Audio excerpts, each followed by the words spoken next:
नमस्कार दोस्तों। तो आज की इस स्पेशल मैराथन क्लास में हम बात करेंगे जीके एंड जीएस के स्पेशल क्वेश्चंस के बारे में।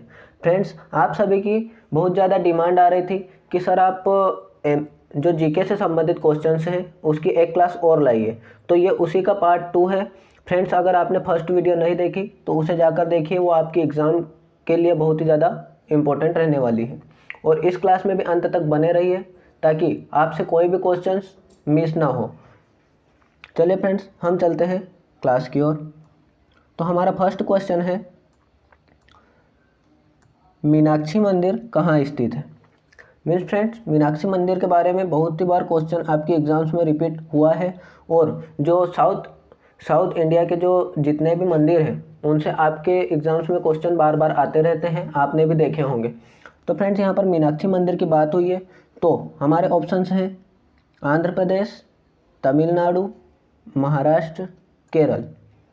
तो इस क्वेश्चन का जो राइट आंसर रहेगा वो रहेगा ऑप्शन नंबर बी, तमिलनाडु।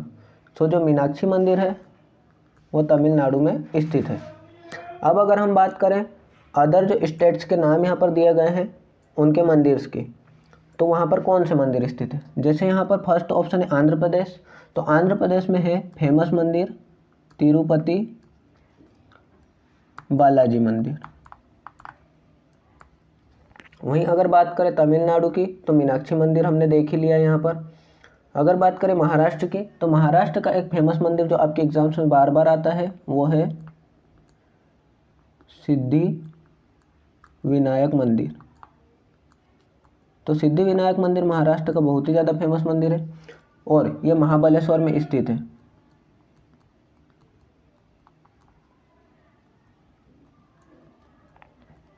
ये भी आप ध्यान रखिए। केरल की अगर बात करें तो केरल का पद्मनाभ स्वामी मंदिर बहुत ही ज़्यादा इम्पोर्टेंट है आपके एग्जाम के पॉइंट ऑफ व्यू से। तो ये सारे मंदिर आप ध्यान रखिए। अब हम चलते हैं नेक्स्ट क्वेश्चन की ओर। सो नेक्स्ट क्वेश्चन है, मध्य प्रदेश का राजकीय खेल कौन सा है। तो मध्य प्रदेश के राजकीय खेल की यहाँ पर बात हुई है तो ऑप्शन है हमारे hockey, B football, C mallakhamb and D cricket. So Madhya Pradesh के अगर राजकीय खेल की अगर हम बात करें तो मध्य प्रदेश का राजकीय खेल है option number C mallakhamb. Madhya Pradesh में मलखंब एकेडमी कहाँ पर स्थित है, यह क्वेश्चन भी आपसे पूछा जाता है। तो जो मलखंब एकेडमी है वो उज्जैन में स्थित है। और उज्जैन से एक क्वेश्चन आता है हमारे एग्जाम्स में कि उज्जैन मध्य प्रदेश की किस प्रकार की राजधानी है। तो जो उज्जैन है एमपी की सांस्कृतिक राजधानी है।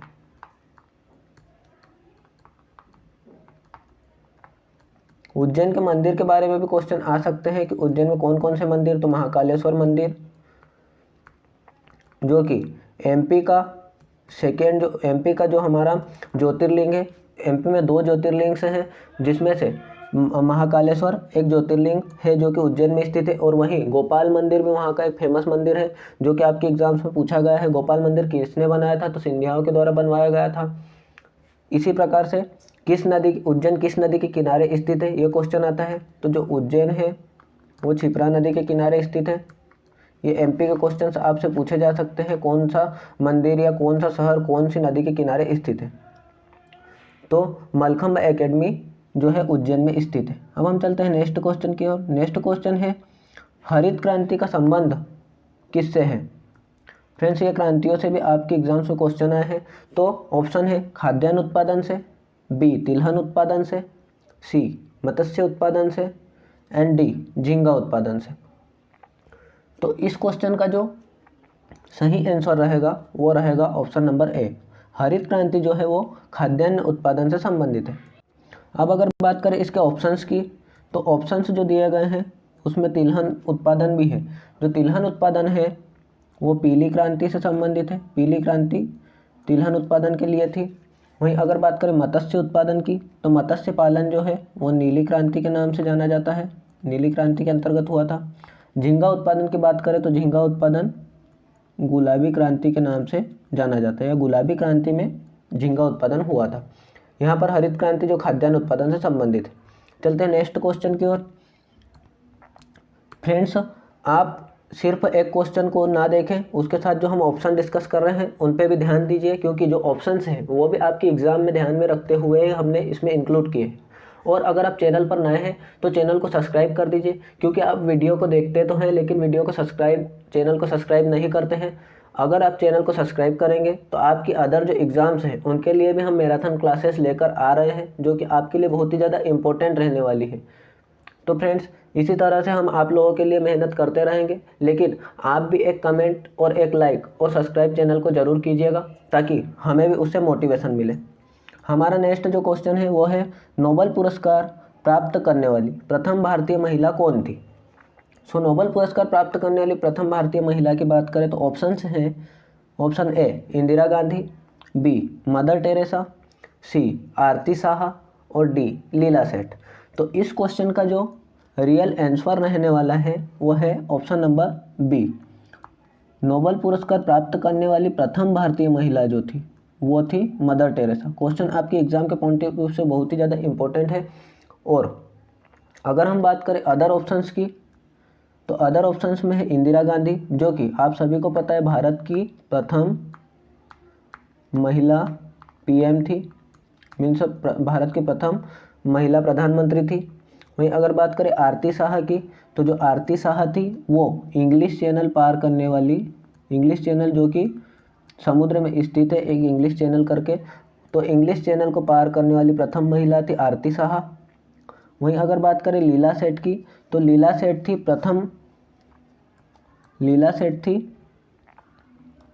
प्रथम उच्च न्यायालय या हाई कोर्ट की सर्वोच्च न्यायाधीश या मुख्य न्यायाधीश, प्रथम मुख्य न्यायाधीश जो कि हाई कोर्ट की थी। ये भी आप ध्यान रखिए चारों ऑप्शंस। मदर टेरेसा जो कि नोबेल पुरस्कार प्राप्त करने वाली प्रथम महिला वाली भारतीय महिला प्रधानमंत्री जो इंदिरा गांधी थी, आरती साहा थी इंग्लिश चैनल पार करने वाली, और लीला सेठ थी प्रथम हाई कोर्ट की मुख्य न्यायाधीश। नेक्स्ट क्वेश्चन है हमारा क्वेश्चन नंबर 5, जो कि है राजस्थान के नए मुख्यमंत्री कौन है? फ्रेंड्स, ये करंट से संबंधित बहुत ही महत्वपूर्ण क्वेश्चन है आपके एग्जाम के लिए, जो कि हमने इसमें इंक्लूड किया है। तो राजस्थान के प्रथम मुख्यमंत्री आपसे पूछ सकते हैं। ऑप्शन है हमारे, option number A Bhajanlal Sharma, B Prem Singh Tamang, C Neiphiu Rio and D Ashok Gehlot. तो आप सभी को पता है कि हाल ही में जो राजस्थान के नए मुख्यमंत्री बने हैं वो है भजनलाल शर्मा। भजनलाल शर्मा जो कि बीजेपी या भारतीय जनता पार्टी से संबंध रखते हैं, वो राजस्थान के मुख्यमंत्री बने हैं। ये भी आपसे पूछ सकते हैं कि किस पार्टी से संबंध रखते हैं, तो बीजेपी से संबंध रखते हैं, ये आप ध्यान रखिए। चलते हैं नेक्स्ट क्वेश्चन की ओर। नेक्स्ट क्वेश्चन है, भारत में सबसे बड़ी मूर्ति कौन सी है? तो भारत में सबसे बड़ी मूर्ति या स्टैचू की बात हुई है, तो स्टैचू है हमारे ऑप्शन से, option number A Statue of Unity, B Shankaracharya की मूर्ति जो कि अभी ओमकारेश्वर में प्रचलित है या बन गई है, option number 3 statue of liberty, and option number D इनमें से कोई नहीं। तो हमारे इस क्वेश्चन का जो सही आंसर जाएगा वो जाएगा option number A Statue of unity. Statue of unity जो है भारत की सबसे बड़ी मूर्ति है, जो कि किनकी मूर्ति है? यह है सरदार वल्लभ भाई पटेल की मूर्ति है। और क्वेश्चन आपसे ये भी आ सकता है कि सरदार वल्लभ भाई पटेल को कौन सी उपाधि प्राप्त थी? तो उन्हें लौह पुरुष की उपाधि प्राप्त थी। अखंड भारत को जोड़ने में इनका भी बहुत बड़ा योगदान था सरदार वल्लभ भाई पटेल का। और अगर बात करें कि यह कहाँ पर है, तो स्टैचू ऑफ यूनिटी गुजरात के नर्मदा ग्राम में बनाई गई है, ये भी आप ध्यान रखिए। अगर यहाँ पर अगर पूछा जाए यूनिटी की लंबाई या स्टैचू ऑफ यूनिटी की ऊंचाई कितनी है, आपसे यह क्वेश्चन भी किया जा सकता है। तो स्टैचू ऑफ यूनिटी की ऊंचाई 182 मीटर है, ये ध्यान रखिए आप। अब चलते हैं नेक्स्ट क्वेश्चन की ओर। नेक्स्ट क्वेश्चन है, वर्तमान में भारत के रक्षा मंत्री कौन है? मीन्स वर्तमान में भारत के रक्षा मंत्री की हमसे बात की गई है, कैबिनेट मंत्री में से एक आते हैं ये। तो इसके ऑप्शन है, option number A Amit Shah, B Jagdeep Dhankhar, C Rajnath Singh और डी नरेंद्र सिंह तोमर। तो इस क्वेश्चन का जो रियल और सही आंसर जाएगा वो जाएगा ऑप्शन नंबर सी, जो राजनाथ सिंह है वो भारत के वर्तमान रक्षा मंत्री हैं। ये चीज़ आप ध्यान रखिए। अब अगर बात करें हम अदर ऑप्शंस की, तो जो अमित शाह है, आप सभी को पता है अमित शाह क्या है, अमित शाह है हमारे गृह मंत्री। वहीं अगर बात करें जगदीप धनखड़, तो जो जगदीप धनखड़ है हमारे उपराष्ट्रपति हैं। ये चीज़ भी आपसे पूछी जा सकती है, उपराष्ट्रपति, और उपराष्ट्रपति ही राज्यसभा के सभापति भी होते हैं। जो राज्यसभा के सभापति होते हैं वही उपराष्ट्रपति भी कहे जाते हैं। नरेंद्र सिंह तोमर की बात करें तो नरेंद्र सिंह तोमर है कृषि मंत्री, भारत के कृषि मंत्री नरेंद्र सिंह तोमर, राजनाथ सिंह रक्षा मंत्री, जगदीप धनखड़ उपराष्ट्रपति, और अमित शाह की बात करें तो गृह मंत्री है हमारे। चलते हैं नेक्स्ट क्वेश्चन की ओर। तो नेक्स्ट क्वेश्चन है सबरीमाला मंदिर कहाँ स्थित है। सबरीमाला मंदिर हमारा कहाँ स्थित है? ऑप्शन है Kerala, B Uttar Pradesh, C Karnataka and D Rajasthan. इस क्वेश्चन का जो सही आंसर रहेगा वो रहेगा केरल। तो सबरीमाला मंदिर केरल में स्थित है। ये क्वेश्चन भी बहुत ही ज़्यादा इंपॉर्टेंट है, अलग अलग एग्जाम्स में पूछा गया है नर्सिंग की, तो आप इस चीज़ को भी ध्यान रखें। चलते हैं नेक्स्ट क्वेश्चन की ओर। तो नेक्स्ट क्वेश्चन है हाल ही में MS धोनी को किस कंपनी का ब्रांड एम्बेसडर बनाया गया। हाल ही में MS धोनी को किस कंपनी का ब्रांड एम्बेसडर बनाया गया। आपसे ब्रांड एम्बेसडर से क्वेश्चंस आते हैं, जैसा कि मैंने आपको पिछली वीडियो में भी बताया था और हमने डिस्कस भी किया था। जैसे कि पिछली ग्रुप 5 और CHOs और इस टाइप की जो एग्ज़ाम्स हैं जो कि स्टेट लेवल पर भी होती है और सेंट्रल लेवल पर भी होती है, उनमें ब्रांड एम्बेसडर्स को क्वेश्चन बार बार नर्सिंग में देखे जाते हैं। तो MS धोनी को हमारे ऑप्शन है State Bank of India, B Prakritik Khadi paint, C देश के मेंटर अभियान, और डी पेप्सिको इंडिया। तो MS धोनी को इनमें से State Bank of India SBI जिसे कहा जाता है उसके ब्रांड एम्बेसडर बनाए गए हैं, ताकि वो उनका डेटा और लेन देन के प्रोसेस को ज़्यादा बढ़ा सके और उनकी जो कि प्रचलन है उसको बढ़ा सके। तो MS धोनी को स्टेट बैंक के बनाया गया। और वहीं बात करें MS धोनी और किसके ब्रांड एम्बेसडर हैं, तो MS धोनी हैं भारतीय सेना के। ये भी आप ध्यान रखें क्योंकि MS धोनी से ये क्वेश्चन आ सकता है, भारतीय सेना। वहीं अगर मास्टर कार्ड की बात करें तो मास्टर कार्ड के भी ब्रांड एम्बेसडर हैं MS धोनी। और थर्ड अगर हम बात करें तो गरुड़ एरो स्पेस के भी ब्रांड एम्बेसडर MS धोनी हैं। भारतीय सेना, मास्टर कार्ड और गरुड़ एरो स्पेस के भी ब्रांड एम्बेसडर MS धोनी हैं। चलते हैं नेक्स्ट क्वेश्चन की ओर। तो हमारा नेक्स्ट क्वेश्चन है राष्ट्रीय बालिका दिवस कब मनाया जाता है। तो हमारे इसके ऑप्शंस है, ऑप्शन नंबर ए 24 जनवरी, बी 8 मार्च, सी 31 मई और डी 5 जून। तो इस सही आंसर रहेगा, इस क्वेश्चन का जो सही आंसर है वो है हमारा ऑप्शन नंबर ए। 24 जनवरी को बालिका दिवस मनाया जाता है। ये चीज़ आप ध्यान रखिए। अब इन दिवस से या डेज से भी बार बार क्वेश्चंस आपके एग्जाम्स में आपको देखने को मिलते हैं, तो हम यहाँ पर डेज के बारे में भी चर्चा कर लेते हैं। जो हमारा ऑप्शन फर्स्ट है वो तो है बालिका दिवस। सेकेंड की अगर बात करें तो सेकेंड जो 8 मार्च है, 8 मार्च है महिला दिवस, जो कि अभी हाल ही में गया है, वुमेंस डे। 31 मई की अगर बात करें तो ये होता है एंटी टोबैको डे।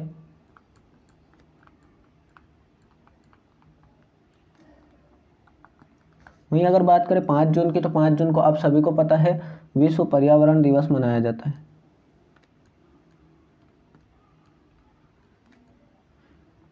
तो 24 जनवरी को बालिका दिवस, 8 मार्च को महिला दिवस, 31 मई को एंटी टोबैको डे और 5 जून को विश्व पर्यावरण दिवस मनाया जाता है। ये सारे डेज को आप याद रखिए, बहुत ही ज़्यादा इंपॉर्टेंट है, इसलिए हमने हमारी इस क्लास में इंक्लूड किए हैं।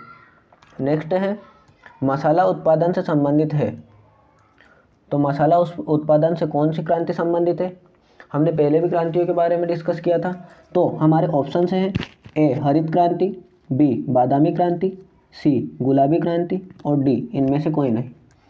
तो इस क्वेश्चन का जो आंसर रहेगा वो रहेगा ऑप्शन नंबर बी, मसाला उत्पादन है वो बादामी क्रांति से संबंधित है।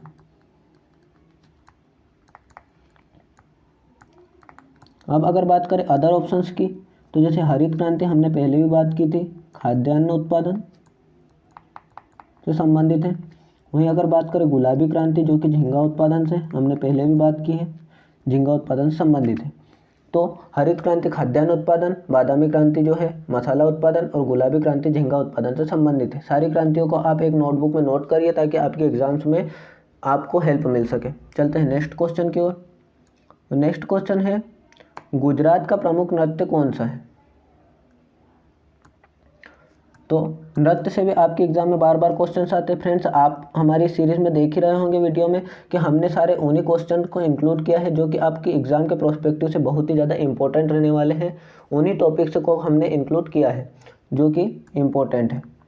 तो प्रमुख नृत्य गुजरात का कौन सा है? ऑप्शन है बिहू, बी डांडिया, सी कठपुतली और डी पाइका। तो इस क्वेश्चन का जो रियल आंसर सही रहने वाला है वो है ऑप्शन नंबर बी, डांडिया।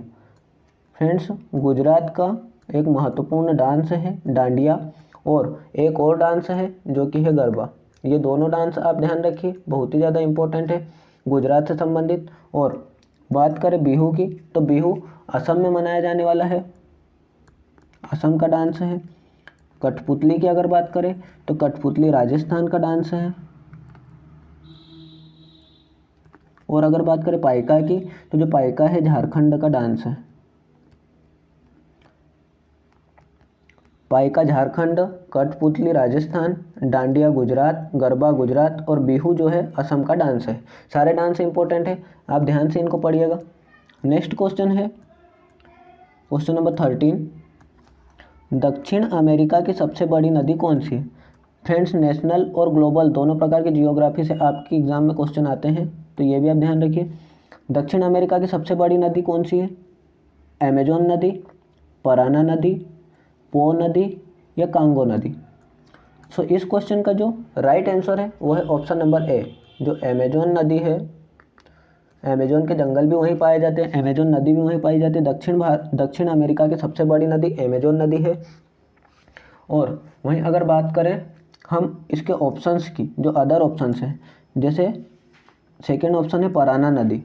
तो जो पराना नदी है ये कहाँ पर बहती है? ये है ब्राज़ील और पराग्वे। ब्राज़ील और पराग्वे में बहती है पराना नदी। प से पराग्वे आप याद रखिए, प से पराना याद रखिए। अगर बात करें ब्राज़ील पराग्वे, हम फिर से लिख देते हैं ताकि आपको क्लियरली मेंशन हो सके। पो नदी की अगर बात करें तो पो नदी जो है ये इटली में बहती है। आपसे अदर नदियों के बारे में भी पूछा जा सकता है, इटली में बहती है। कांगो नदी, कांगो नदी जो है अफ्रीका की दूसरी सबसे बड़ी नदी है, अफ्रीका की दूसरी सबसे बड़ी नदी है। कौन सी नदी? कांगो नदी अफ्रीका की सबसे बड़ी नदी है। अमेजोन नदी दक्षिण अमेरिका की सबसे बड़ी नदी है। पराना नदी ब्राज़ील और पराग्वे में बहती है। और पो नदी जो है इटली में बहती है। सारे क्वेश्चंस को आप ध्यान से पढ़िए। नेक्स्ट क्वेश्चन है, हाल ही में स्टार स्पोर्ट्स के नए ब्रांड एम्बेसडर किसे बनाया गया? फ्रेंड्स, ब्रांड एम्बेसडर जो कि करंट अफेयर्स का बहुत ही इंपॉर्टेंट टॉपिक होता है, तो स्टार स्पोर्ट्स के नए ब्रांड एम्बेसडर किसे बनाया गया है? ऑप्शन है हमारे, option number A Neeraj Chopra, B Yuvraj Singh, C Ayushmann Khurrana and D Rishabh Pant. So इस क्वेश्चन का जो सही आंसर जाने वाला है वो है option number D, Rishabh Pant को स्टार स्पोर्ट्स का नया ब्रांड एम्बेसडर बनाया गया है। क्वेश्चन बहुत ही इंपॉर्टेंट है, ध्यान रखिए। नेक्स्ट क्वेश्चन है, इनमें से कौन सा महाराष्ट्र का प्रचलित नृत्य है? फ्रेंड्स, एक और डांस से क्वेश्चन आ गया है, शास्त्रीय नृत्य से क्वेश्चन आ रहे हैं। तो हमारे ऑप्शंस हैं, option number A Tamasha, B Lavani, C Koli और डी निम्न सभी या उपरोक्त सभी। तो हमारे इस क्वेश्चन का जो सही आंसर रहेगा वो होगा ऑप्शन नंबर डी, जो तमाशा है, लावणी और कोली तीनों ही महाराष्ट्र के बहुत ही ज़्यादा इम्पोर्टेंट और प्रमुख नृत्य में से एक है, यह प्रचलित नृत्य है। नेक्स्ट क्वेश्चन है, भारत की प्रथम महिला राष्ट्रपति कौन है? ऑप्शन है हमारे द्रौपदी मुर्मू, बी इंदिरा गांधी, सी प्रतिभा देवी सिंह पाटिल, डी मीरा कुमार। तो इस क्वेश्चन का जो सही आंसर रहेगा वो रहेगा ऑप्शन नंबर हमारा सी, जो प्रतिभा देवी सिंह पाटिल है वो है भारत की प्रथम राष्ट्रपति बनी थी। अगर बात करें अदर ऑप्शंस की, तो जैसे द्रौपदी मुर्मू जो है सेकेंड महिला राष्ट्रपति है, और द्रौपदी मुर्मू अगर क्वेश्चन में ऐसा पूछा हुआ रहे कि पहली आदिवासी, या आदिवासी की जगह आपको दे सकता है जनजातीय, पहली जनजातीय राष्ट्रपति या पहली आदिवासी राष्ट्रपति, तो फिर आपका ऑप्शन चेंज हो जाएगा और जाएगा द्रौपदी मुर्मू। और अगर आपसे पूछे कि प्रथम महिला राष्ट्रपति, सिर्फ प्रथम महिला राष्ट्रपति पूछे तो प्रतिभा देवी सिंह पाटिल। द्रौपदी मुर्मू के बारे में बार बार क्वेश्चन आते हैं, संथाल जनजाति से संबंध रखती है, उड़ीसा से है, और मयूरभंज से संबंधित है उड़ीसा के, और झारखंड की राज्यपाल भी रह चुकी हैं, बीजेपी पार्टी से संबंधित है। इंदिरा गांधी की बात करें, हमने पहले भी बात की है, भारत की प्रथम महिला प्रधानमंत्री हैं। मीरा कुमार की भी हमने बात की थी, मीरा कुमार है प्रथम महिला लोकसभा अध्यक्ष। तो प्रथम महिला लोकसभा अध्यक्ष मीरा कुमार है, ये भी आप ध्यान रखिए।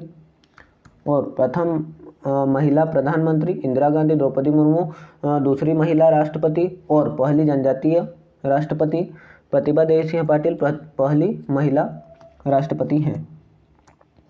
नेक्स्ट क्वेश्चन की बात करें, मध्य प्रदेश के पूर्व में स्थित राज्य निम्न में से कौन सा है?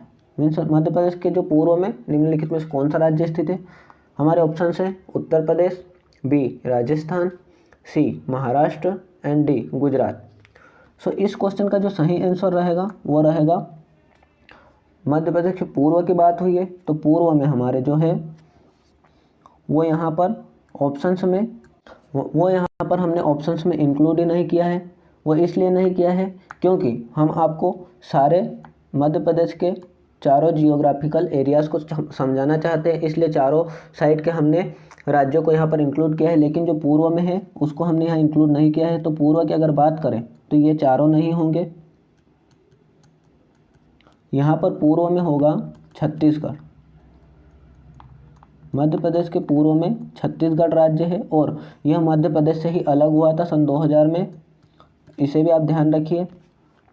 पूर्व में छत्तीसगढ़ है और हमारे ऑप्शन से सारे गलत है। अब अगर हम बात करें कि हमने ये सारे ऑप्शन से क्यों यहाँ पर रखे हैं, तो इसलिए रखे क्योंकि जो उत्तर प्रदेश है ये उत्तर में स्थित है एमपी के।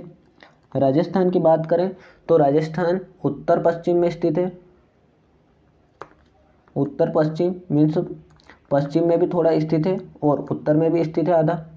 वहीं अगर बात करें महाराष्ट्र की तो महाराष्ट्र पूरा ही दक्षिण में स्थित है, और अगर बात करें गुजरात की तो गुजरात हमारे पश्चिम में स्थित है।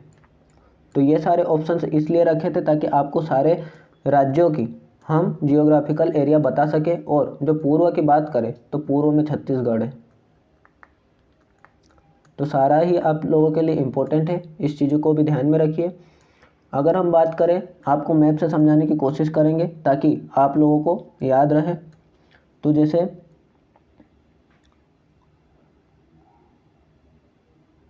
अगर हम एमपी की बात करें तो ये भिंड और ग्वालियर वाला एरिया हो गया, यहाँ पर सीधी सिंगरौली वाला एरिया हो गया। यहीं पर जो है, यहाँ पर ही हमारा जो नया मऊगंज नाम का ज़िला बना है वो स्थित है।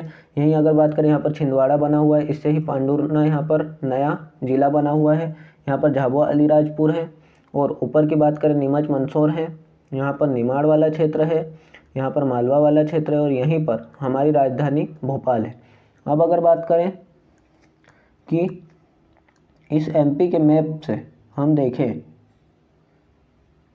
कि उत्तर में कौन सा राज्य स्थित है, तो उत्तर में उत्तर प्रदेश, पूर्व की अगर बात करें फ्रेंड्स, ये वाली पूर्व है दिशा, ये पश्चिम है और ये उत्तर है और ये नीचे वाला दक्षिण या साउथ है। तो पूर्व की बात करें तो छत्तीसगढ़ है, उत्तर की बात करें तो यूपी है और यहाँ पर राजस्थान है जो कि इस तरह से कुछ फैला हुआ है, जो कि उत्तर में भी है और पश्चिम में भी है। पश्चिम की अगर बात करें तो यहाँ पर गुजरात है और दक्षिण की बात करें तो नीचे की साइड महाराष्ट्र है। तो ये आपको मैप से हमने समझाने की कोशिश की, जो कि आप ध्यान रखिए। नेक्स्ट क्वेश्चन की बात करें तो क्वेश्चन नंबर 18 है, जो कि है मध्य प्रदेश का राजकीय वृक्ष कौन सा है। तो राजकीय पुष्प फल जो वृक्ष है उनसे, वहीं अगर बात करें पशु पक्षी, इनसे क्वेश्चन बहुत बार आते हैं। तो यहाँ पर ऑप्शन है, ऑप्शन नंबर है पलाश, बी बरगद, सी नीम और डी आम। तो मध्य प्रदेश का जो राजकीय वृक्ष है वो है बरगद। फ्रेंड्स इस क्वेश्चन को आप ध्यान रखिए। वहीं अगर पक्षी की बात करें तो शाह बुलबुल पक्षी इम्पोर्टेंट है और इसी का दूसरा नाम हुसैनी बुलबुल भी कहा जाता है। वहीं अगर पशु की बात करें तो पशु बारहसिंगा है, ये चीज़ भी आप ध्यान रखिए। अब चलते हैं हम नेक्स्ट। तो फ्रेंड्स ये हमारी आज की क्लास, हमारे क्वेश्चन से सारे ख़त्म हो गए हैं और हम मिलेंगे नेक्स्ट क्लास में जिसमें कि आपके लिए ऐसे ही और ज़्यादा इंपॉर्टेंट क्वेश्चंस लेकर आएंगे, जो कि आपके सिलेक्शन को और ज़्यादा श्योर कर सके। और इम्पोर्टेंट क्वेश्चंस को हम पुराने पेपर्स को एनालिसिस करके ही इसमें रखते हैं। तो आप सारे क्वेश्चंस को याद कीजिए, नोट कीजिए और अच्छे से ध्यान रख के कीजिए, ताकि आपका क्वेश्चन गलत ना हो। और अगर चैनल पर नए हैं तो चैनल को सब्सक्राइब कीजिए, क्योंकि आप वीडियो देख तो लेते हैं लेकिन चैनल को सब्सक्राइब नहीं करते। और प्लीज़ अगर आपको मेरी मेहनत अच्छी लगी तो लाइक कीजिए वीडियो को, और आप अंत तक बने रहे वीडियो में, उसके लिए धन्यवाद। हम मिलते हैं नेक्स्ट वीडियो में।